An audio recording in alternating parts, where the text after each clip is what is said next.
Gold breaks $2,600, $2,611.50 per ounce as the numbers update before my very eyes here. Hello and welcome to the Northern Miner Podcast. My name's Adrian Pocobelli, and gold continues to make a pretty impressive run. Maybe silver is the more impressive, though, at $31.18. I mean, we were down at $27.21 on August 6th, and then we moved up to $30 on silver, and then we moved down to $28.18. And now we are back at $31, so pretty big move here, I'd say, in silver since only September 6th. We're up 10% in the last 10 days in silver. So when it moves, it really moves. Interesting story out of the FT, giving attention to the junior gold miners. It's kind of one of those subjects that is barely talked about in the financial media, so it is worth noting. It is an opinion piece, for the record here, in the Financial Times, September 10th. Gold mining needs bigger nuggets. Investors should expect more opportunistic bids in a fragmented sector suffering from dearth of new projects. And it doesn't really say much other than the investment in exploration is down. And they have a chart here showing that in 2012, it looked like it was almost $10 billion. And in 2016, that went all the way down to maybe $3.5 billion. And in 2023, sat at about $6 billion. And here's just a little snippet from the last couple of paragraphs of this op-ed. The GDX index, which primarily tracks gold and silver miners, is up 34% over the past 5 years, twice as much as the GDXJ, which follows the smaller operators. While there are many exceptions to this rule of thumb, it chimes with a broader trend of mid-caps struggling to compete for investor dollars. Now, I've long called this a liquidity market. This is not, a 2021 environment where people want to invest in SPACs, where people want to invest in higher risk, lower liquidity plays. They kind of want to go with the safer bet, which means larger cap. You might say hiding out where the big money is. And I think that's been true for this entire bull market, really, that has happened in the stock market since the bottoms of October 2022. The Dow Jones, for example, was at 30,000. It's now at 41,622 points. It is a bull market, but it is of a different nature than what we saw in 2020 and 2021, where you might say more fringe investments or investments that were further out in the risk curve were attracting far more attention, you might say, in 2020, 2021 than they are now. And an example of that is what's going on in the exploration sector, where GDX, according to the Financial Times, is up 34%, twice as much as the GDXJ in the past 5 years. So quite an interesting stat there out of the FT, which is giving a little bit of attention to the juniors, which is kind of interesting in and of itself. Continuing on, one of the big stories last week that we saw was this move by Russia to limit the exports of uranium, titanium, and nickel.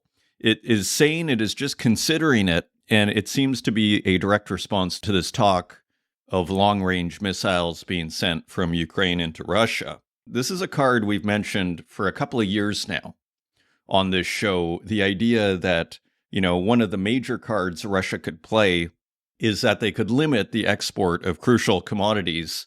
And I think it's quite interesting, the ones they decided: uranium, titanium, and nickel.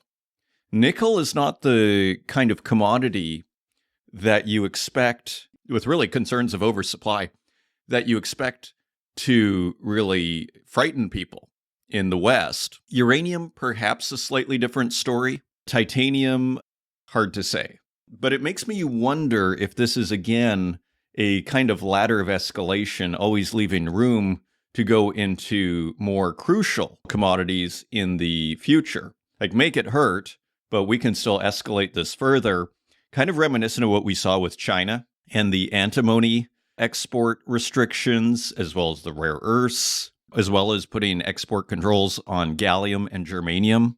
Of course, these are just, saying you need to sign a waiver. But basically, what I'd argue you're seeing here is a kind of escalation light, because it seems to me, just looking from a distance here, that if you're to play these cards, let's say you were to restrict palladium or platinum exports, or, for example, LNG exports out of Russia, it seems like, you don't get to play that card twice. And you arguably start to lose control of that card once you play it. Because if China goes out and starts limiting and saying no more germanium and gallium for you, what's going to happen is the West is probably going to find a way to get germanium and gallium or antimony on its own, and then all of a sudden you no longer have that card. So it's a tricky card to play, I would argue, because once you play it, you kind of lose control of it, and it might have a temporary effect, but in the long term, that leverage that you get by having that card disappears, will likely disappear. So I suspect this is why the move is being done, you might say, so gradually, because it's kind of a one-way street, one could argue.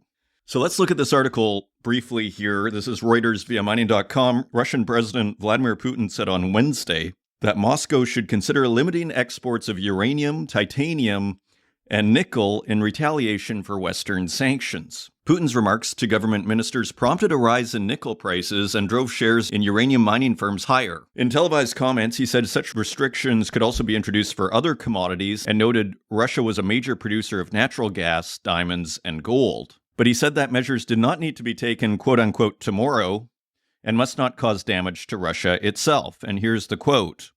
Quote, Russia is the leader in reserves of a number of strategic raw materials. For natural gas, this is almost 22% of world reserves. For gold, almost 23%. For diamonds, almost 55%.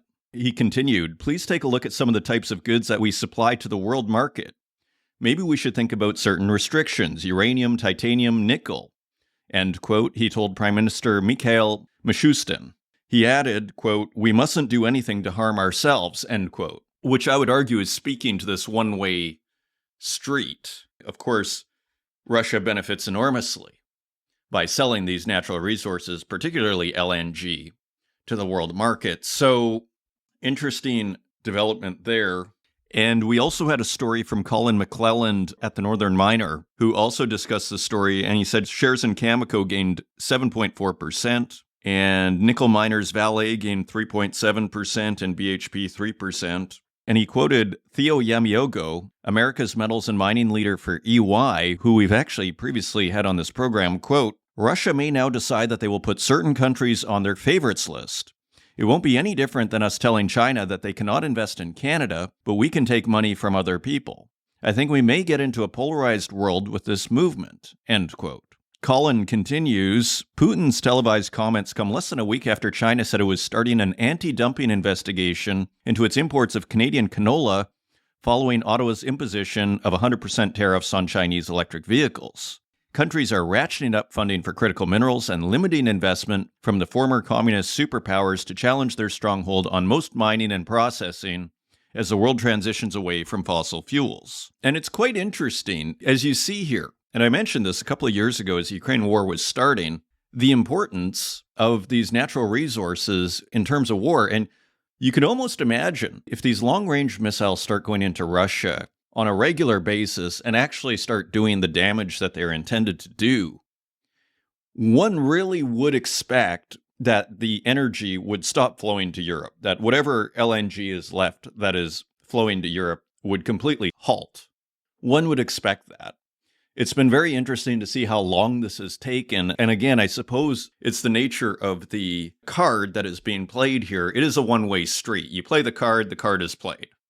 And you lose the leverage. So it seems to me that it's all about making, on both China and Russia's part, it's about making as small a steps as you can to deter your opponent from doing something you don't want them to do without losing the power of the card. So maybe you put export controls, but you more or less keep things as they are, or still export a certain amount to keep the world happy. You know, in the case perhaps of germanium and gallium, or you simply discuss, certain metals, say like nickel or uranium, where perhaps there are other options that can be solved for, a lack on the West, but where it still smarts, it still hurts. There's a very interesting comment here just in Colin's article. A quote from BMO Commodities Research Director Colin Hamilton, who wrote in a note, quote, "The whole discussion around export restrictions does once again point to the fact that commodities are likely to be a frontline battleground in the trade war." I would actually argue in an actual war. I would add, this isn't just about a trade war, but nevertheless, critical minerals, as we've seen, have gone from, you might say, a very unsexy place 10 years ago to now being discussed in the highest corridors of power. And Hamilton continues, quote, "It continues to develop amid global geopolitical segmentation and may reaccelerate government-sponsored interest in securing material supply chains." So I would argue what we've seen in the news is there has been no abatement. If anything, it's become front and center. We have another story on this libido corridor that China is now accelerating its move to build its railway in the Copper Belt in Africa. So I haven't seen any abatement of this desire to secure a supply chain. So very interesting story there. And just one more story out of the FT. BHP warns AI growth will worsen copper shortfall. So this has been mentioned by several analysts who have been saying that, these data centers and the requirements, the energy consumption of AI is also going to put pressure on this green energy transition with, the star metal of the show being copper.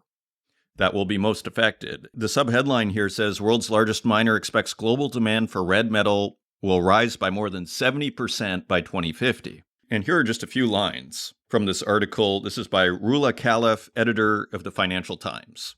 "The growth of artificial intelligence will exacerbate a looming shortage of copper, a metal vital for the clean energy transition," miner BHP has warned. "The rise of data centers and AI, which requires more energy-intensive computing, could boost global copper demand by 3.4 million tons a year by 2050, BHP's chief financial officer Vandita Pant told the Financial Times. And here she is, quote, "Today, data centers are less than 1% of copper demand, but that is expected to be 6 to 7% by 2050.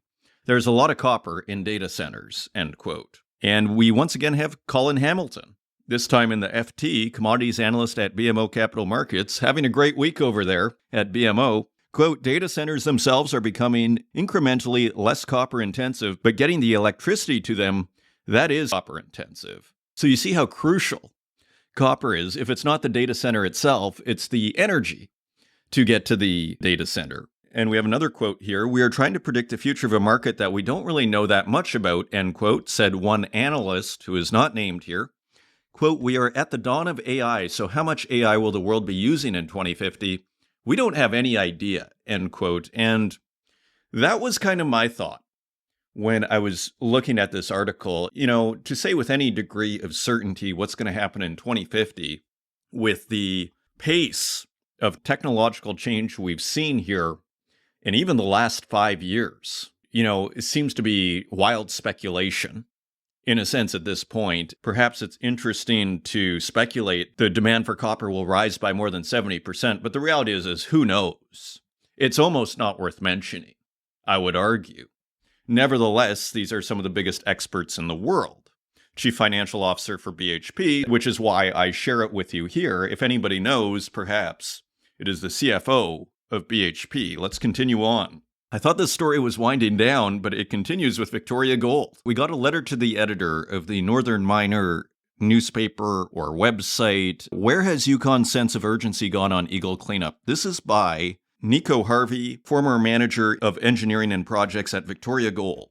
And Nico is saying there is a double standard here. And here is the letter. "The forced receivership of Victoria Gold has exposed a troubling pattern of mismanagement and double standards by the Yukon government. The government's initial emphasis on urgency and environmental concerns seems to have faded, replaced by delays and inconsistencies. This is in stark contrast to the stringent and unrealistic demands imposed on the company, which were the basis for the receivership application." Now, I would say that was the formal basis. I would say the practical reason was actually the lack of communication, as I've long said here. And when there was communication, there was light hostility, you might say, to the media in that CBC interview. And then PwC met with John McConnell and frankly didn't like what they heard, and they got rid of him. But I take the point. The formal reason for the receivership application was the lack of being able to execute on this berm. And John McConnell was saying, well, that was risky, but gave no specifics. Again, it was back to the communication when it did happen. It was sparse. It was overly general. There were no specifics. So it wasn't persuasive, even if it was all 100% genuine. It didn't come off as such because it was overly general. Let's continue. Victoria Gold, acutely aware of the environmental sensitivities and required urgency, worked tirelessly to mitigate environmental harm and to meet government-imposed deadlines. But this was not communicated, I would just add. It was not communicated. If it was not communicated effectively. The government did not want to take this mine over. If they felt that Victoria Gold was doing everything that was being discussed here, I don't think they would have taken it over. But this is just my opinion. Let's continue. But now, with the receiver in place, those deadlines seem to have vanished. The government, which once stressed the critical timelines, now seems to operate on a completely different clock. The construction of the deflector berm is a glaring example. The government, flexing its regulatory muscle, appointed a contractor and initially promised completion within 2 weeks. Victoria Gold, raising valid concerns about the lack of engineering of this massive structure, was portrayed as obstructive.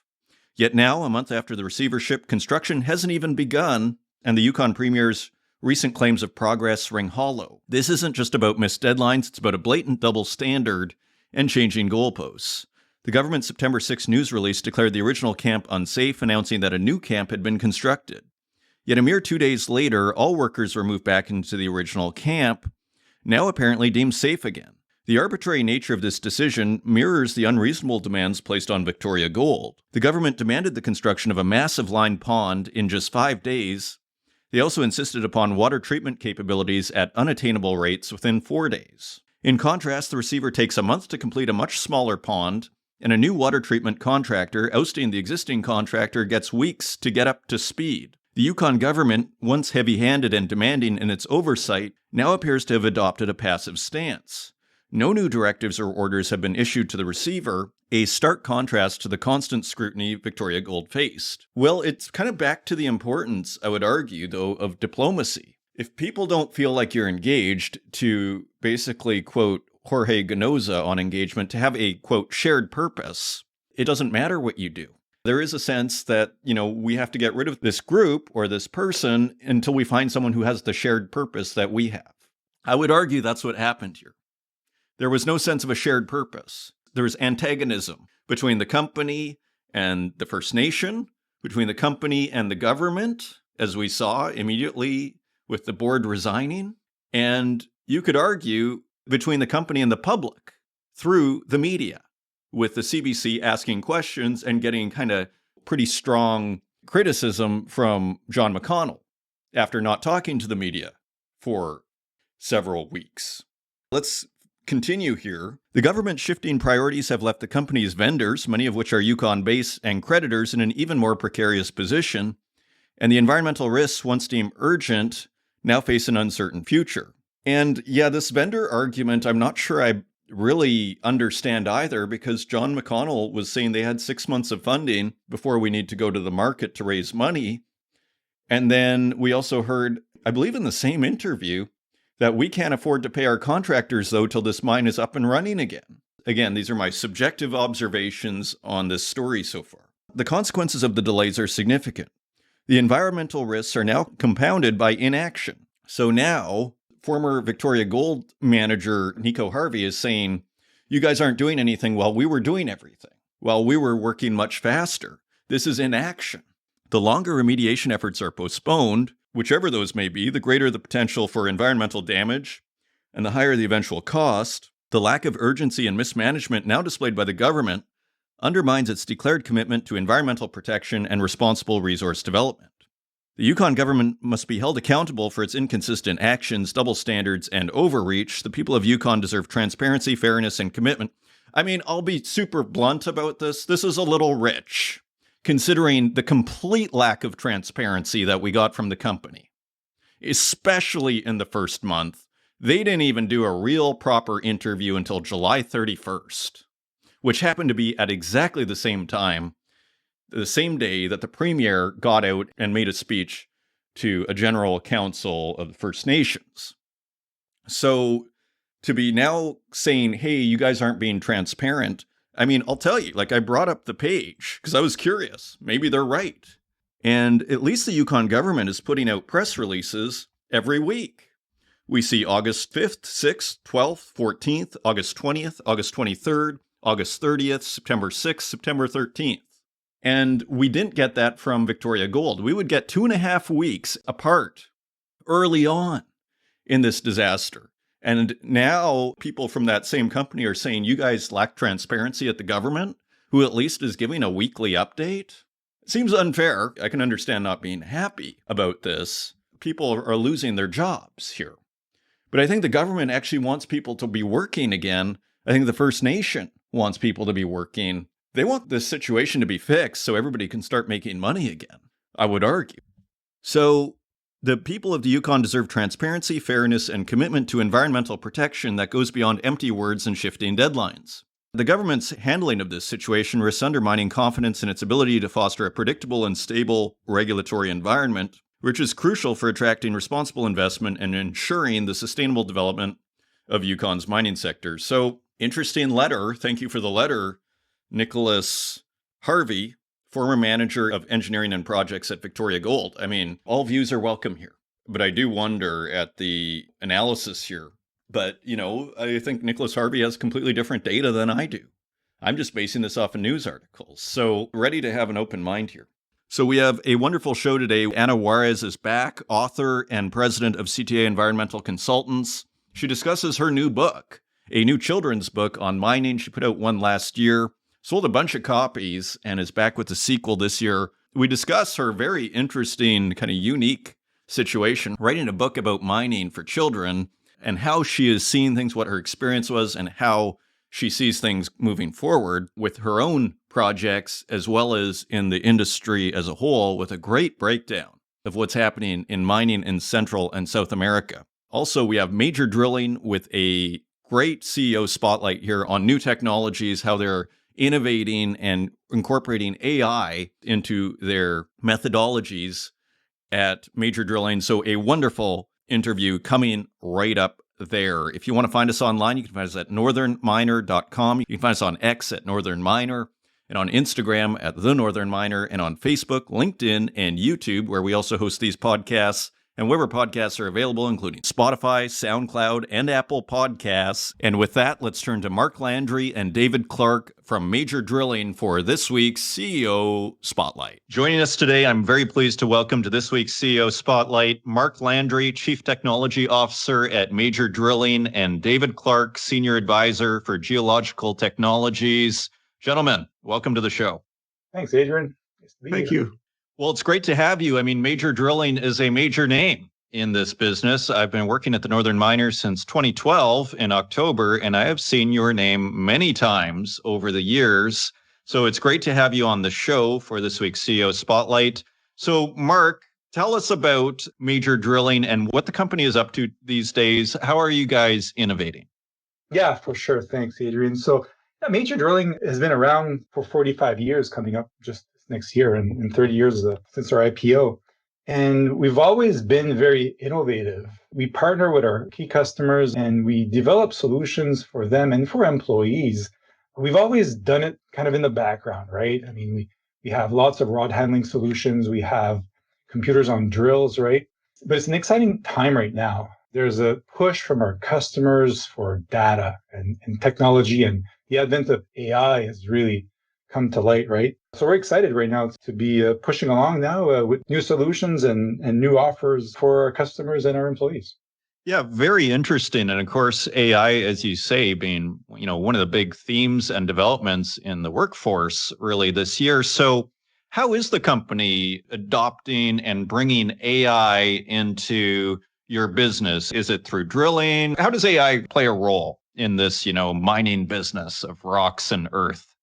Yeah, so technology is becoming a point of focus for us at Major across all of our branches on all continents where we operate over 600 drills. And it's come up to a focus to the point where we've now created my role. Now I'm focusing solely on innovation as a new position, the Chief Technology Officer for the company. And also realizing that helping our customers with geology is becoming really central in what their efforts are. And that's why we're excited to have Dave Clarke as a senior geologist joining our efforts. It's proving to be very successful. And so what we're doing right now is we've spent our time looking at what our customers are studying. There's a lot of different scanning technologies that are developing right now. And we found a very good solution to be able to bring to our customers, right? And as we're getting ready to put this together, we see this very simply. I mean, it's drill, it's image, and it's automate. It's becoming very clear that that's the sequence that brings what our customers are looking for. So through this new look at how we organize ourselves, we've created an offer called Drill Side Geo Solutions because we are drillers and we will bring technology around it. So we have partners that we've announced on July 22nd, where we're working now with DGI Geoscience and Core Geosystems. And we're excited to be working with them to get excellent service and a new product offer to our customers. Excellent. Yeah, it sounds very interesting. And as you say, it's so much as just about imaging and the data. David, tell us about this partnership. You are the senior advisor for Geological Technologies. Like, what does this partnership mean for the company? What does it mean from your perspective? Well, Adrian, starting, I guess my perspective is 35 years as an exploration geologist, and the last 11 with Newmont, 7 of those as a group executive for Africa, North America, and North and South America greenfields. And, an exploration department, whether it's greenfields, brownfields, or in a mine site, the most expensive thing we do is contract a drilling company. And the second most expensive thing we have in our budget is salaries. So you really want to maximize the value there. And I would say over my career, there are times at my lowest points when I feel like all we're getting out of the drilling is basically an assay. I felt like there's so much more we could get out of it. So earlier this year, Denis Larocque and Marc invited me to meet and talk about the future. And part of that future was what we could be doing with technology in drilling. And I came out of retirement immediately because I was super excited about the future and what we could do. So as Marc said, we now have this partnership with DGI Geoscience and Core Geosystems. And what this is really doing is maximizing the value we're getting out of our drilling for the client. And I would also say, maybe speaking out of school a little bit, but I think exploration departments have been the last to adopt technologies, the last to really benefit from AI. I've watched as the mining department, metallurgy people, they're all really focused on getting the most out of their data. And I think we have a lot of catching up to do on the exploration side, and this is going to help us. So specifically with DGI, they operate downhole probes. And these probes work anywhere from doing hydrogeological work, hole inspections, geophysical qualities, petrophysics, and also optical viewers. And maybe I'll just mention optical viewers specifically because it's great potential in them to being used more and more. What we're talking about are downhole cameras, either an optical variety or of an acoustic televiewers. And what they're doing is giving an in situ view of what's in the borehole. I mentioned specifically geotechnical applications and structure. We often do that from the core. I know, and most geologists know, working with core is when you get to things that are exciting, core is usually very broken up. And if you're using an orientation tool to kind of get all your structure information together where it's important, it falls apart literally in the core, in that part of the core box. A downhole viewer give you an in situ view of what's going on. You can take that information and feed it back into your structural story. And when I talk about the structural story, it's really about what geologists do, which is we are building a geologic model. And another part to assist us in building the geological model is using core systems here. Core is all about scanning, turning unstructured photographs or images into structured data, which themselves are lent into an AI processing, machine learning, and deep learning neural networks, etc. What you end up doing is probably scanning 5 times more material, or rather logging 5 times faster. So with core geosystems, we're talking about automated core logging. I think to some geologists that's seen as a threat, but what they're going to find, in fact, is it frees them up to think more about what they're doing with their core. Really think about what matters in that deposit they're working on. Give them time to think about their domaining, talk about their structure. And when they talk about structure, talk about how it controls mineralization. Those are the important things, and we spend far too much time gathering data instead of working with the data. And if you want to keep good people, you got to keep them focused on what interests them. I think sometimes when you get into a core logging position, it can feel like drudgery because you do a lot of work that basically is on timeline. You have a lot of data to get through, and you'll find that the closer you get to the deadline, sometimes your quality drops off. It's inconsistent. We have an expression in geology, 6 geologists, 7 opinions, meaning we all have our own biases. And what we do with the core systems, take that bias out, process much more efficiently, and get a far better product. So in the end, helping our clients get a better geological model, a better geotechnical model, a better structural model. That's the future going ahead with those two. Okay, excellent. So the ultimate benefit here for people who are drilling and geologists is they're going to get a better model. Is that fair? That's fair. You're going to get a better model, and you also have downstream benefits for the other users. So we don't think about the geometallurgists or the engineers or the geotechnicians, but we're going to give them a better product as well. And I think, since drilling is so expensive in the first place, why don't you get all the data in the first place? I've heard people say we're just too cheap with the data. We don't get enough of it when we're there. Why don't we do that? And I think we're seeing the progressive companies actually demand this now going forward. This is what they want to see. They want to see all the data. And maybe I'll mention going on to that with our Trailblazer products, working with DGI and Core, we have our Rock 5 system. And I always tell Marc, this gets me very excited because drilling has had two major changes in the last 50, 60 years. One was the introduction of wireline drilling, which was the ability to get the core out of the hole without having to take all the rods out. And the second thing was using impregnated diamonds, coring bits. In the old days, you had the old hand set diamonds on the bits. Now, with Rock 5, we've actually put sensors, about 14 of them on the drill. And in real time, we can measure every input and output, important input and output on that drill, and actually record that data. And it benefits Major in the first case because we can actually optimize our drilling output. We can train green drillers much more rapidly. We can make good drillers great.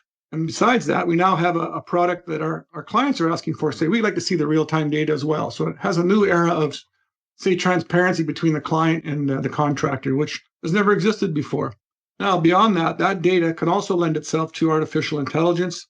We can also combine it with what Core is doing and what DGI is doing with new products for our clients. The future is very exciting. So what are the products again, just to very briefly, just to highlight? We have DGI with their downhole probes, all the various different kinds of probes, geophysics, optical viewers, hydrogeology, etc. Mm-hmm. We have the Core Geosystems. This is automated core logging, new efficiency in the use of AI in getting to solutions faster and building better geologic models. We also have the Trailblazer product, which is the Rock 5, which is real-time drill monitoring and real-time data capture. And beyond that, we have other things we've added on, remote control water pumps, Aqualink. So I was just on a project in northwestern BC. We're pumping up the side of a mountain in the Golden Triangle, and the water pump's 4 kilometers away. We can turn that water flow off and on, remote controlled at the drill, save the helper going down there, wasting half the day to check it, basically stop pumping water when we don't need it. So there's a resource savings there. And we can also monitor what's happening at the pump shack itself, whether it's getting low on fuel, it's running hot, cold, etc. So small things like that, but huge efficiencies overall. Okay, excellent. So a whole suite of products here to help, really model what's going on underground here and more. So Marc, if I'm a mining company and I'm interested in pursuing this, if this sounds like a good idea to me, what should I do? How should I proceed? For sure. Well, go on our website. We have a section in there basically that explains it. My contact information is there. Reach out. We really look forward to having great conversations with our customers and future customers also. And also we'll be at the Mine Expo coming up on the 24th to the 26th of September. So come and see us at booth 4270. We'd be really happy to exchange and to discuss this further. Okay, excellent. So that's Mine Expo booth number 4270 or number 4270. And if you want to learn more about the products, go to majordrilling.com. Marc Landry, Chief Technology Officer at Major Drilling, and David Clarke, Senior Advisor for Geological Technologies. Thank you for joining us and sharing the exciting new products at Major Drilling on this week's CEO Spotlight.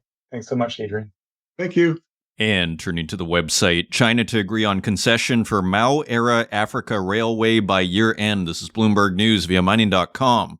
It really feels like center stage for this battleground on critical minerals. Between the East and the West, really the battleground seems to be happening in Central Africa here with these rail lines. And here is the story. This is Bloomberg News via mining.com. A Chinese state-owned company will finalize an agreement to take over the concession of a railway that links Zambia's copper mines to a Tanzanian port by the end of 2024, according to the agency in charge of the line. So just a few months from now. Heads of state of the three countries last week witnessed the signing of a memorandum of understanding to restore the 1,860-kilometer railway that Mao Zedong's China financed and helped build in the 1970s. I mean, China does have a credibility of a certain kind in Africa, one could argue, if they were building 50 years ago. That signaled the start of its biggest upgrade yet, which the Chinese government previously said would see it investing more than $1 billion. And here's a quote from the Tanzania Zambia Railway Authority, who said in an email statement on Tuesday, quote, "We are currently engaged in active negotiations with the China Civil Engineering Construction Corporation." End quote. The line may play a crucial role in the energy transition as copper and cobalt mine operators in Zambia and neighboring Democratic Republic of Congo seek routes to get their growing production to ports. Trucking already faces logjams and journeys that take weeks.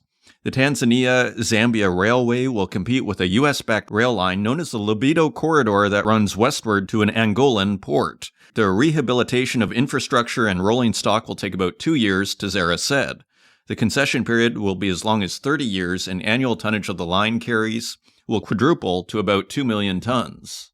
It said. Very interesting. And a related story, Zambian copper mines desperate for power find an unlikely savior. This is Bloomberg News via mining.com. Bloomberg News via mining.com. Zambia's biggest mines are turning to a surprising power source as the copper-producing nation battles an unprecedented energy crisis. South African electricity company Eskom Holdings, which until March faced its own severe deficit. A historic drought has stifled hydropower turbines that Zambia relies on for about 85% of supplies. Households have power for just 3 hours a day, and firms like First Quantum Minerals have had to look beyond the nation's borders for electricity to keep their mines and smelters running. And here is a quote from Anthony Mukutuma, a director at First Quantum Zambian unit, who said by email, quote, "Power imports from Eskom that were not factored into earlier assumptions are mitigating the impact of this decrease. As such, we expect power supply to First Quantum Minerals operations to continue uninterrupted." Finally, Eskom's transmission unit has a deal to supply 250 megawatts of power to Zambia and has been doing so since August, the utility said in reply to questions this week.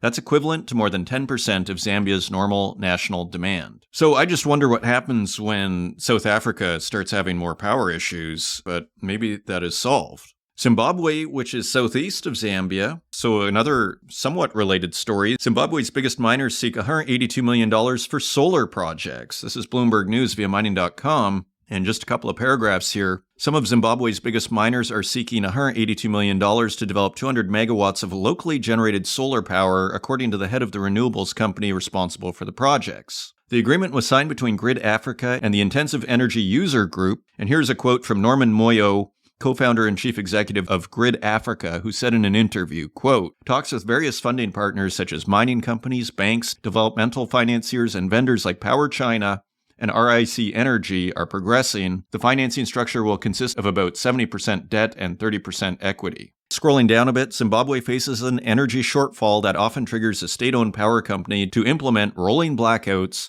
to balance supply and demand. The worst drought in 4 decades has compounded the crisis, cutting supplies from hydropower plants. Several miners rely on imported power from neighboring Mozambique to operate. As well, Zimbabwe boasts the second largest platinum deposits and high-grade chromium ores in the world, and mining contributes about 12% to the country's gross domestic product and makes up around 80% of its exports, according to the U.S. International Trade Administration. Additional and cheaper electricity is likely to significantly increase the sector's contribution to economic growth. Very interesting. Continuing on, China's grip on rare earths undercuts projects from U.S. to Japan. This is Bloomberg News via mining.com. A couple of hours outside Houston, in a remote field near a Dow Chemical Company plant, America's bid to undercut China's grip on global supply of rare earth minerals critical to high technology has yet to break ground. Even when it does, China's dominance of the market, it controls about 70% of output and more than 90% of refining, means that goal will likely remain out of reach. The Texas plant, to be built by Australia-based Lynas Rare Earths, represents a fraction of billions of dollars in subsidies and loans promised to the production and refining of the minerals in the U.S. and its key allies. For the 149-acre site, Lynas won more than $300 million in Pentagon contracts. If all goes to plan, it will be operating a plant to process rare earths there in 2 years. But while national security is a primary driver of the programs in the U.S. and elsewhere, a slump in prices since 2022 is undermining the business case for those projects. That's raising questions about whether this and similar efforts can develop into a supply chain to rival Chinese firms protected by the government. And here's a quote from James Litinsky, the CEO of MP Materials, which owns the only rare earths mine in the U.S. and is building a factory to manufacture magnets in Texas. Quote, "These market conditions have now destroyed most of the hoped-for projects from just a couple of years back. Despite the efforts and investment of many governments, Chinese control over the vast majority of the supply chain remains." End quote. And it brings me back to the idea that really stockpiling is probably your best bet if there is a way to store these, rare earths and lithium and these other battery metals, nickel. It seems to me that really your best bet is to stockpile, firming up prices. Again, a market solution. If China wants to sell rare earths at obscenely low prices, I don't understand why the U.S. doesn't simply say, fantastic, we'll buy all of it, rather than complaining about them dumping on the market. As I keep saying here, just buy all of it. This isn't like the iron ore market. This is like rare earths. How big are these markets? If you want to firm up the market, simply, again, start stockpiling. That's what China is doing, as they're doing with cobalt. As we speak, China is stockpiling cobalt. So why not do the same thing? If it's cheap, that means you should buy it. And just scrolling down a bit, China's Ministry of Natural Resources and its industry ministry didn't respond to requests to explain their reason for raising mining quotas for rare earths in 2023 and 2024, which analysts says have helped drive down prices. Quote, "Most rare earth mines are struggling to break even under low prices while early-stage projects face delays and funding shortfalls," end quote, according to a September 3rd report in Benchmark Source. Those factors are, quote, "potentially slowing the West's push to reduce dependence on Chinese supply chains." Continuing on, U.S. Antimony, a company, looks to ramp up antimony smelting facility. This is Reuters via mining.com. United States Antimony Corporation, the only smelter of antimony in North America, said on Tuesday it was looking to increase its supply of the minor metal, which would then allow it to ramp up its facility. Antimony, a strategic minor metal used in flame retardants, batteries, and munitions, was added to China's export restriction list in August, as it aimed to shore up the material in the name of national security. Continuing on, another big story, Chinese investor steps in to block Paladin's fission uranium buy. This is by Samilia Jamazmi on mining.com. Australia's Paladin Energy has hit a roadblock in its proposed acquisition of Canada's fission uranium after a Chinese investor in the takeover target opposed the deal.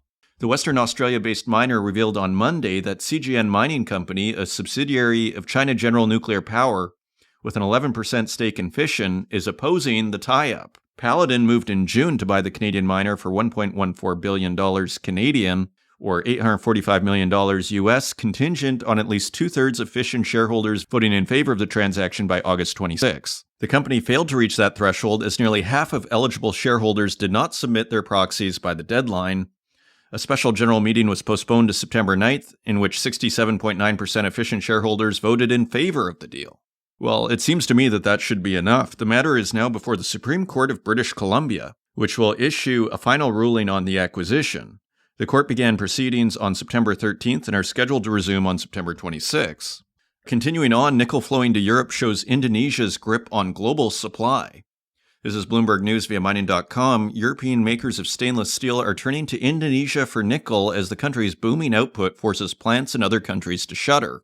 I mean, this is the playbook, as we've long said here. You flood the market, you put everybody out of business, you own the market. Again, there's a very simple solution, as I was just saying, is you stockpile. Take advantage of people selling their metals for below cost. That is good news, not bad news for importers, I would argue. Exports to Europe of Indonesian nickel pig iron have surged to 87,485 tons this year from just 1,006 tons in 2023. So Europe is now importing 87,000 tons of Indonesian nickel pig iron, an ingredient for stainless steel, from just 1,000 tons in 2023. That is astonishing. And that's according to Indonesian government data. The Netherlands, Italy, and the UK have taken the shipments, the data show. Continuing on, another headline here, Canada Nickel negotiates another $500 million for its Crawford project. This time, we don't know who is doing the funding. An unnamed financial institution has sent a letter expressing interest to supply $500 million in long-term debt to build the $3.5 billion CAPEX project near Timmins over 2 stages, the company said. And this is by Canadian Mining Journal staff. And as we noted last week, this follows a similar letter for a potential US $500 million loan from Export Development Canada, or EDC, a government agency that finances and offers other help to domestic companies. Another headline, EV slump powers platinum supply deficit, miners say. This is by Colin McClelland at the Northern Miner. The third lowest platinum mining output this century can't keep up with rising investment demand, jewelry, and a sustained traditional car market using catalytic converters, according to an industry group. A 1 million ounce deficit is forecast this year, up from 731,000 ounces in 2023, as supply edges 1% lower to nearly 7.1 million ounces, while demand is expected to grow 3%, the largest gain in 5 years, to 8.1 million ounces, the World Platinum Investment Council says in a new report on Tuesday. And here is a quote from Edward Stirk, who is a part of the Platinum Investment Council and told the Northern Miner by phone, quote, "Automotive demand is at a 7-year high, and very much the theme there is higher for longer demand for internal combustion engine containing vehicles," end quote. You know, it makes you wonder, do hybrids use platinum? That's a big question, because if they do, it would seem to be bullish for platinum, wouldn't it? Stirk continues, quote, "If you exclude the COVID-impacted 2020 and 2014, which was impacted by strikes, it's actually the weakest year of mine supply since 2000, end quote. Very interesting.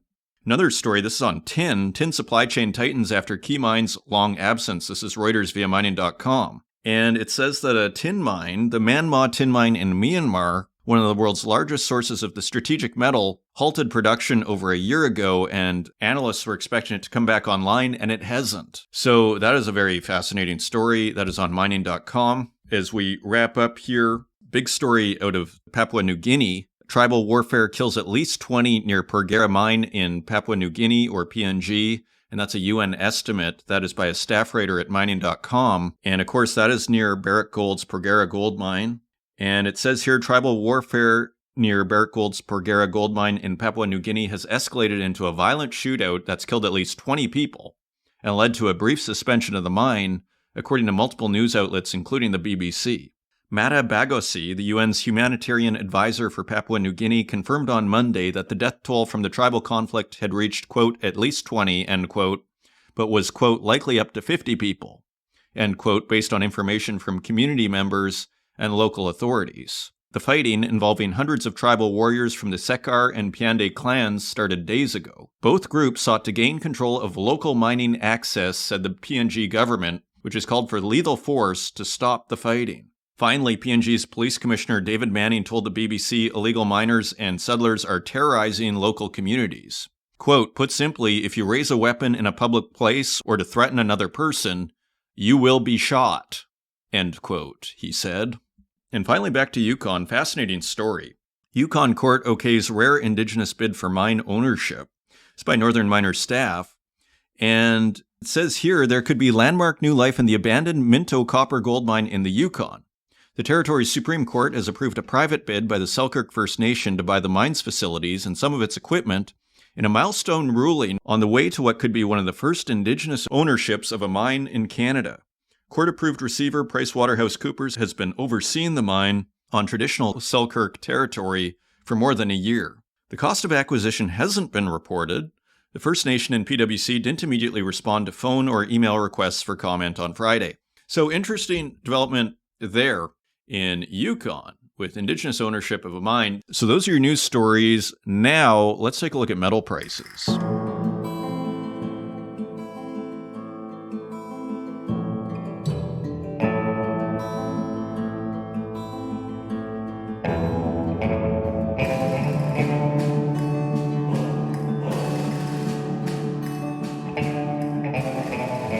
And turning to metal prices, let's take a quick look at the bond market. For context, the U.S. 10-year bond is yielding 3.61%. It is down 0.12% from last week.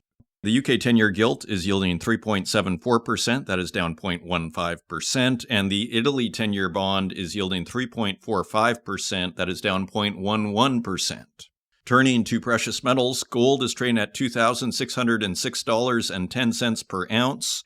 That is $78 higher than last week, breaking $2,600. Silver is trading at $31.10 per ounce. That is $2.60 higher than last week. So big move in silver, Platinum is trading at $985.90 per ounce. That is $51 higher than last week. And palladium is trading at $1,065.50 per ounce. That is $110 higher than last week. So big moves in precious metals this week. Turning to industrial metals, copper is also trading higher at $4.21 per pound. That is 20 cents higher than last week. Iron ore is trading at $92.26 per metric ton. That is $1 higher than last week. Aluminum is trading at $1.14 per pound. That is 8 cents higher than last week. Lead is trading at 89 cents per pound. That is 5 cents lower than last week. Nickel is trading higher at $7.40 per pound. That is 19 cents higher than last week. Tin is trading at $14.43 per pound. That is 36 cents higher than last week. Cobalt is unchanged at $11.02 per pound. Lithium falls a penny at $10.22 per kilogram, continuing to make new lows in the last 8 months since we started tracking it. Uranium is trading at $79.65 per pound. That is down 30 cents from last week, so almost unchanged. And zinc moves higher at $1.34 per pound. That is 11 cents higher than last week. Zooming out, metals doing quite well. Perhaps the sense of lowering interest rate from the U.S. Federal Reserve is starting to have its effect on the metals markets, as we're seeing not just the precious metals, but even the industrial metals go along for the ride, which would suggest we have a bit of a macro influence on the entire metals markets. And those are your metal prices. Coming up, I'm very pleased to welcome back to the Northern Miner Podcast, Ana Juarez, author and president of CTA Environmental Consultants. She discusses her new children's book on mining, continuing Ana's adventure in the mine, and we'll hear her whole story of trying to change the narrative on mining and doing it through a children's book series and all of the interesting entrepreneurial challenges that go along the way of doing this kind of project. I hope you enjoy it, and I will see you on the other side.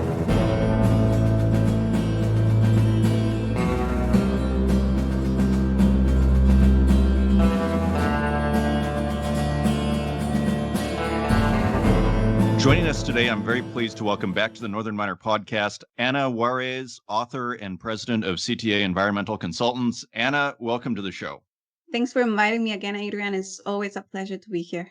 It's always a thrill to meet with you, whether it's in person or over the internet airwaves as we are now and have before.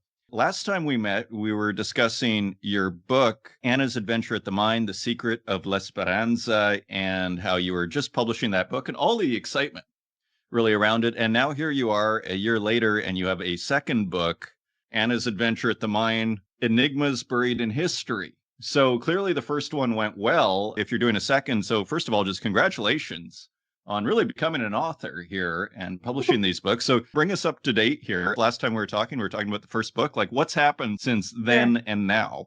Writing a book has been an entire adventure by itself. The first book became an international bestseller in 38 categories worldwide. And we sold around 15 to 18,000 copies in less than 6 months. So it was very well received by the mining community, but by kids as well. And I really felt the support by the industry. So that was amazing to see. And not just by the people that I know from our region, but really around the world. The book has been translated so far into 4 languages. I wrote it in Spanish and was translated into English, Portuguese, and Arabic. And it's coming out soon as well in German and French. And now, well, the second book came to life. And what I realized and was really interesting is that there was a need for education and awareness about mining. And it was just not really just a problem or a local need in Central America. That's where I'm from. And that's where I initially had written it for, but it was something that really echoed by people in multiple regions. The challenge is really of educating communities about the positive side of mining, its history and its future are something that's universal. It's not just something in one area or region, but we have felt it all over the world. And the idea of the second book, Enigmas Buried in History, dives really deeper into this historical and cultural significance of mining and showing really that it's always been part of human civilization. So that's something that I really thought it was important because people don't want mining, but they don't realize they were part of the mining history and their ancestors were part of it. And that's the reason we are now and live how we live because of mining and all the changes that it created. It's a powerful point and often overlooked, of course, Stone Age to Iron Age to Bronze Age. It's easy to forget, in our modern world, how crucial these technologies of, extracting metal and, making different metals out of those metals, how important it is. So I want to get into that. But just before we begin, for those that maybe aren't familiar with the book, like who is this aimed for? Like, what's the age group? Tell us a little bit about that. The book, I wrote it for kids between 8 years old and 13 years old, mainly because I've been working for the last 3 years with kids in the Kids Mineralogist Club that I founded around 3 years ago. And more than 5,000 kids have been part of this club so far. And that was the age group that I focused these books for. And I noticed there was a gap also in educating about mining to kids and the importance of mining for this age group as well. I'm working already, and I have not released none of that yet, but I'm working on a picture book as well for kids that are younger than that age as well, because I think we really need to start making kids curious about the industry, just opening their eyes. And I think making with storytelling, telling them about the history of mining and the importance it has, I think is interesting for them and ignites the curiosity we need for them to think about entering the industry as well later. Okay, excellent. So in a sense, there is a mission to this to a certain degree, an educational mission, so to speak. And it's the idea, as far as I understand you, is, hey, let's help bring, light onto this issue that is often, portrayed a certain way, let's say, and let's bring light onto this subject. Yeah, 100%. So last time we talked was like a year ago when I released my first book. And really a lot has changed in this last year, and not for the better, sadly. In Central America, for example, the mining industry has faced significant social and environmental challenges, including really distrust from local communities and lack of transparency. So I think one pivotal part for changing that is education about the values, but also about the importance of responsible mining practice. I know that this is not something like said before, just for Central America. You were talking about this in Mexico with your last podcast, and you have been talking about it as well. It's been happening in Panama and in other countries as well, not just Latin America. This is an issue, a worldwide issue that we are facing. So we're hoping, really to change the narrative using storytelling to educate kids and to be able to engage with a group that I think we overlook most of the time. And that are, I think, key because the kids are great storytellers and they can share the story very easily with friends, with families. It's a way us mining communities as well to get closer with the communities and engage with them. So I think it's a tool for the mining companies as well to be able to work with their local communities. And actually, just very quickly, like without spoiling too much of the book, like what is the story of the book or the general premise, shall we say? So in this book, I'm Anna again, in this book and her friends, but this time there are other friends that are coming along. And I think that's part of the beauty of this book because all the characters of the book are real leaders that are working in the mining industry. So Anna and her friends embark on a time travel adventure to explore mining through history. I mean, of course, it's magic story. So they do travel, magically into each of the different periods of time where it changed the way we were living. And it really changed our human history too. So the first time they go is 4,000 before Christ, and they go to Anatolia. And that's where they learn about the metals. At that time, they were already using copper and producing gold and some other minerals. And everything that is for mining started from there. And then they moved to different parts of history where, they started doing metallurgy and it was used for weapons. And then, went more in time, they started using it as part of their culture and religion and the way they did business. And then, it goes back to even we went to Guatemala. Of course, we had to go to Central America, where I'm from, and talked about the Mayas too, and how they were miners as well. They were using obsidian and they were using jade and other minerals as well to create and craft, symbols for their gods. And so it was part of their religion as well to use that. So it was a really interesting part to just have to read through what history was about, how everything changed for the people. And of course, in this sequel, we tried to make it an adventure. So in each part, they have to, solve a mystery and help people. And on the way, learn more about this history of mining and how it changed our society and like history, right? I love the approach. And again, it feels like this very understated sort of aspect of human history. So I love that you're tackling it from both the historical, educational point of view. So how are you going about then distributing this and getting this message out there? Like, do you send it to libraries? How do you get the word out? And your publisher, is it self-published? How are you distributing this? Yeah, so this book has been self-published. I would love to get support to get it published by a publisher, but right now it has been self-published. But it's been great, like organizations like Northern Miner, for example, and other organizations around the world that are from the media have been, I think, an important part of, just sharing about this book and the importance of the message that it carries. I think that was one important part. Then, of course, mining companies coming together and saying, look, this is an awesome tool for bringing to communities and educating with our children. So they have invited me to bring the book and along as well, the Kids Mineralogist Club, and really just sharing with kids about it. Kids are fascinated since the moment we just start looking at rocks and we talk about rocks. So it's really not something hard to do. They love it.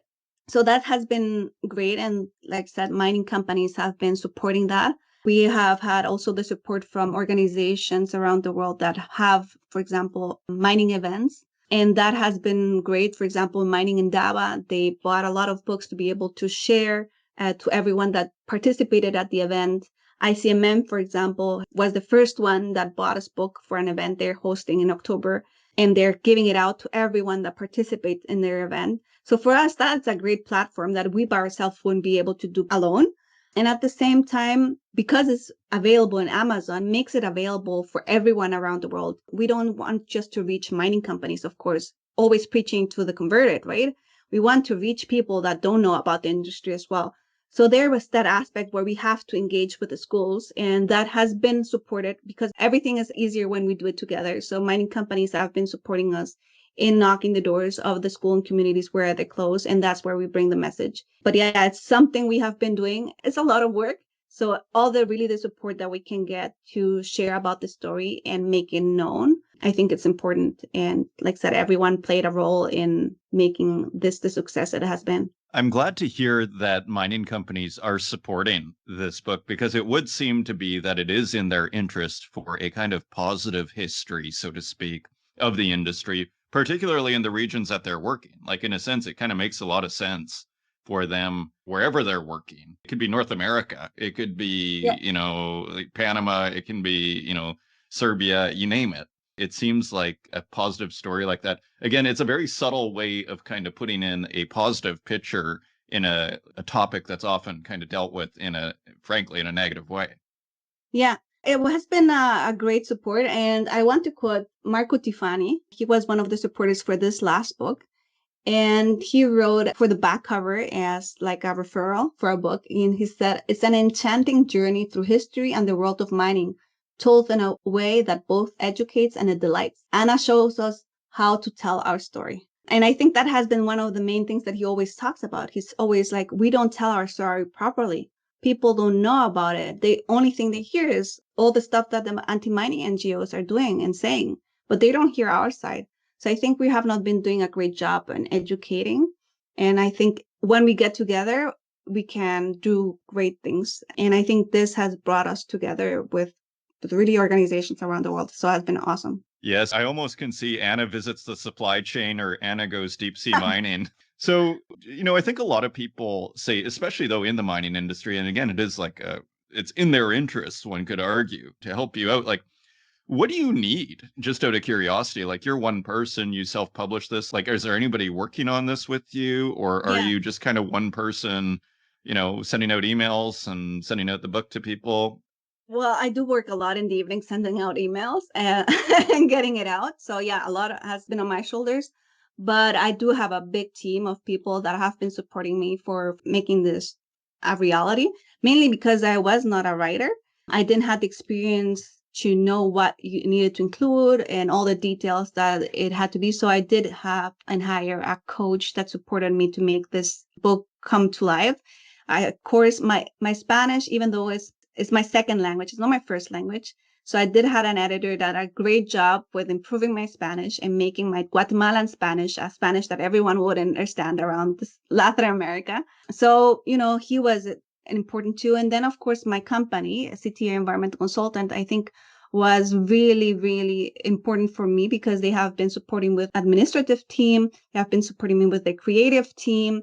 So a lot of support has been coming from my company as a sponsor almost for me to have support to be able to do this. They were the ones that really believed in the power and the message that this book could carry. Very interesting, and that's great to hear. And as far as the publishers, I assume you've shipped this out to publishers. Have you gotten any response? So no, I have not sent it to publishers yet. I think that is something that I might not be a bad idea to do. I have not done it though. I've been really focusing in getting it out to kids. That is my primary objective. And right now, just try to deal with that. But I think that's a great idea and something I need to do. Yeah, I have to say, I like the idea of almost building a little bit of a niche for yourself before you start getting, maybe some corporation involved that's all of a sudden going to start wanting to make decisions for you. And I do like this idea of how you're doing it, which is let's build something, kind of make something, and then you kind of have a bit more leverage, so to speak, if you're dealing with a publisher and say, listen, I already have my audience. I already kind of know what I'm doing. I don't need you guys to, start making bad decisions for me. Yeah. I mean, everything has its pros and cons, right? I think they would be able to support me in bringing into a wider audience that maybe we have not been able to get to it. I definitely visualize it. And I did have already some talks because they wanted to bring this as well to a TV series.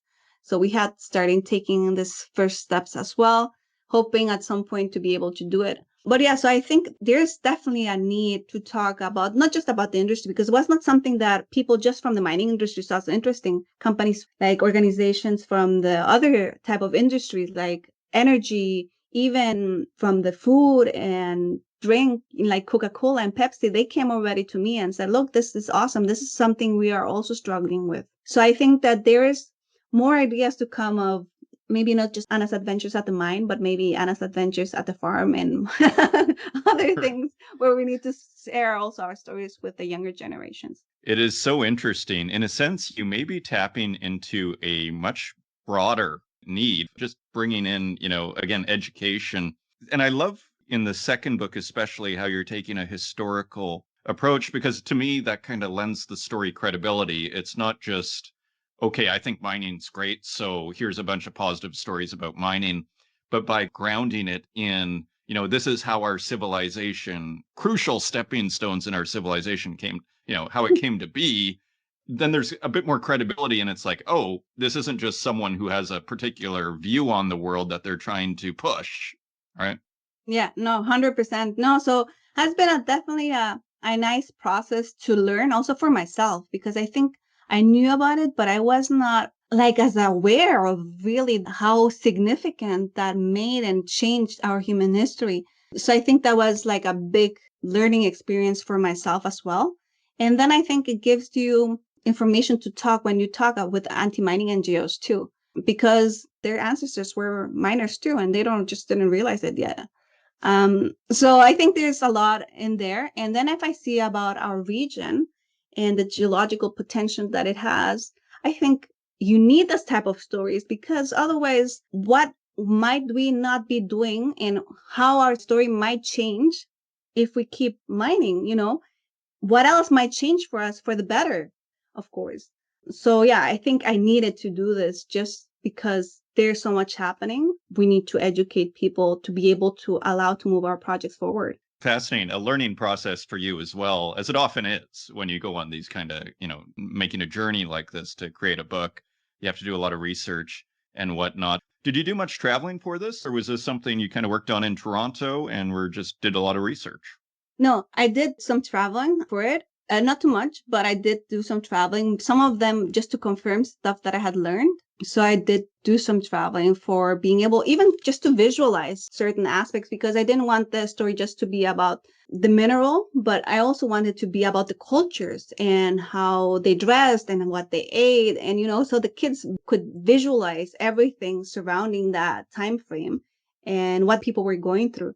So that was an important factor for me. Now, if people are interested in this book or they want to look at it, I assume there's a physical and a digital, or is it just physical? How are you going about selling this thing?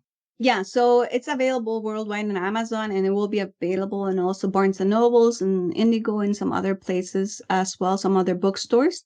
But it's also available as a digital format and in a Kindle format. So you will be able to buy that as well in that format. That's mainly our way to be, like, we have had also support from some organizations that have mining events, and they have them available there for purchases as well. So it has been really great support that we have been getting. And is there a website where people can go? So in my personal page, AnnaGabrielaJuarez.com, you will be able to find there more information about all the languages that is available, information about the different characters that are part of the story. We're working also on some augmented reality for the first book that we have not managed to finish yet, but are working on it. So all that will be displayed in that page. We have been working as well on we had a lot of terms that maybe are a bit more on the mining terms. So we wanted to have a list of all like different words that we have used during those books so that kids can, just look them up in an easier way. So that will be available there as well. That is an excellent idea. Yeah, maybe if you use the word alloy, it may be good to have a little definition there for the kids or just for the general reader, really. Is there anything we haven't discussed, Anna, just about the book or anything that you've mentioned so far? Yeah, so I think it would be great to maybe share about the changes that we have had in Central America and the region, if that, I know that you like to talk Sure, about. yeah, it's a pressing issue. Please go ahead. So just thinking about the great geological potential and really large world-class deposits that we have in our region, but really also the problems and circumstances that we have in our region that have created a lot of mining resistance. I wanted to maybe update and share. I remember sharing this last time, and I wanted to update on what has been happening in Central America and the Caribbean in this last year. And maybe just like a quick overview. So, for example, in Costa Rica, we had a mine that was a gold mine that stopped operating recently. We have another project that has not been able to move forward to be developed a mine to government opposition, but has created an open door for illegal mining to flourish. Of course, it's interesting always to see that these environmental groups that are against mining are not worried about illegal mining, which are tons more detrimental. So that has been something that is definitely an important factor in Costa Rica. In Nicaragua, I think is one of the countries in our region that I think is the most well-positioned. They have a lot of gold mining companies. Mako Mining is there. Mineros, this Colombian company. Condor Gold has a great project that wants to move it to the next stages for operating. They have, of course, interesting as well that the government of Nicaragua has established good legal frameworks to ensure that mining companies support artisanal mining. So that's done legally and responsibly. And it includes even buying minerals from them or providing land in their areas where their exploration licenses are. Honduras, for example, on the other hand, since the president took over, Xiomara Castro is the current president, she took over power in 2002. She was, since the beginning, had a very strong stand against mining. Till now, she has had that stand. She has not approved, and she openly says it too, like, I'm happy that we have not provided one single license to operate. So that is sad to see. Some companies have closed down because of these problems in Honduras. Of course, they support artisanal mining, but they don't support mining. Guatemala, I think maybe you have heard some news about there. When we had really good years, we had several operating mines. We had nickel mines, we had gold mines, we have silver mines. Now, none of them are operating. We have 0 operating mines in our country. The silver mine, for example, that we had was from Tahoe Resources. Now the new owner is Pan American Silver. They produced around 20 million ounces per year of silver, which in comparison to Mexico that you just talked last week, it's 1/10 of all the silver that is produced in Mexico. And Mexico is considered one of the top producers in the world of silver. So it's, it's a big, big mine. And it's right now just in care and maintenance, waiting for indigenous public consultation to finish. And this year, this process has been already in the wait 7 years. There's another project that was gold that got their suspended license 8 years ago, and they're in international arbitration. We have several nickel mines that also might be interesting to you because they were operating till 2022, around the time when the Ukraine conflict started. The owners were from Eastern Europe with offices headquartered in Switzerland, but they were charged with corruption, and the local government withdrew their exploitation license. And then a bit later, the U.S. Department of Treasury Office of Foreign Assets, OFAC, sanctioned them too. So they were not able to operate anymore, and they stopped. The sanction was lifted recently, but they have not been able to restart it yet. This current government that just started this year in January has support from the U.S. government, which is interesting to see. Is not pro-mining. They are against mining. They already want to change the law regarding mining, and they already announced a moratorium for the mining industry as well. Panama, of course, you know what has been happening there. I think has been a very, very hard year.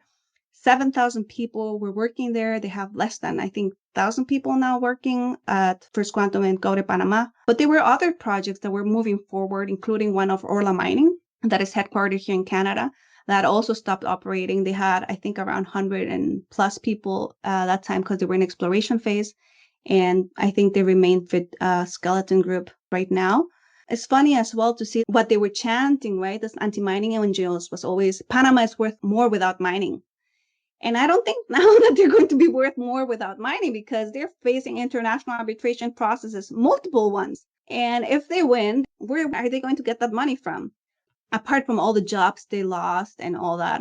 It was also interesting to see that the opposition groups that we had were not just environmental groups, but also religious organizations, that we also have quite a lot happening in Central America, a lot of religious opposition and unions. And then the question was there, okay, who's financing all this? Because the movement was so big that it's not normal to see in our regions as well. Then if I think about the Caribbean side, we have, of course, Dominican Republic, that is a very rich country as well. We have Barrick, Pueblo Viejo, that is operating there. They're just in plans of expanding. We have a Chinese company that has copper that's called Cormidon, as well. That's an underground mine. And we have a nickel company that has been there for quite a while as well. That's now Falcondo, was from Glencore before as well. It's not operating the mine at the moment as a mix of factors between reserves that were depleted, new licenses waiting approval, and then, of course, the prices of nickel that plummeted. And I think you have mentioned that in other episodes as well. And then I think the most interesting one right now has been that the government recently announced that they will create a state-owned company, mining company, that will focus on exploration of strategic minerals. So I think Dominican is becoming very interesting. Jamaica, of course, has some interesting projects moving forward as well.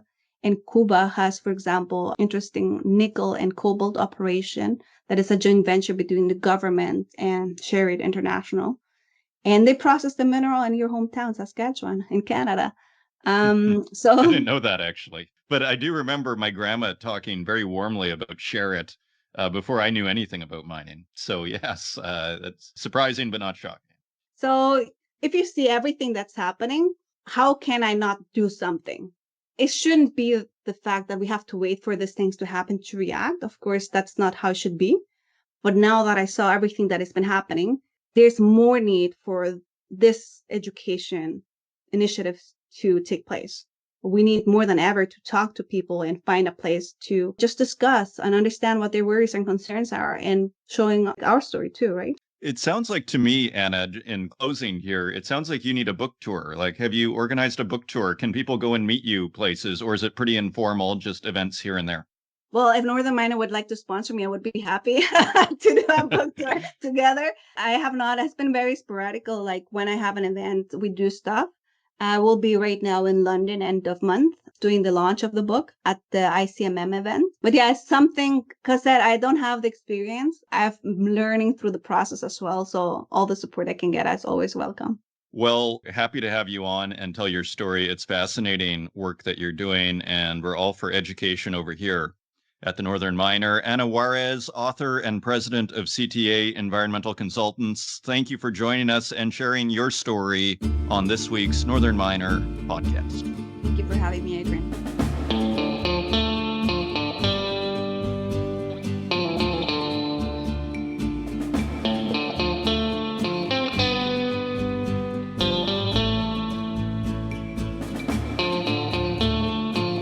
big thank you once again to Major Drilling for sponsoring this week's episode of the Northern Miner Podcast. If you want to learn more, go to majordrilling.com. Also, big shout out and thank you to Ana Juarez for appearing as this week's featured guest to discuss her new children's book. I hope you enjoyed that. If you want to help out the podcast, please leave us a review in the Apple Podcast directory, share it with your friends, and until next week, take care.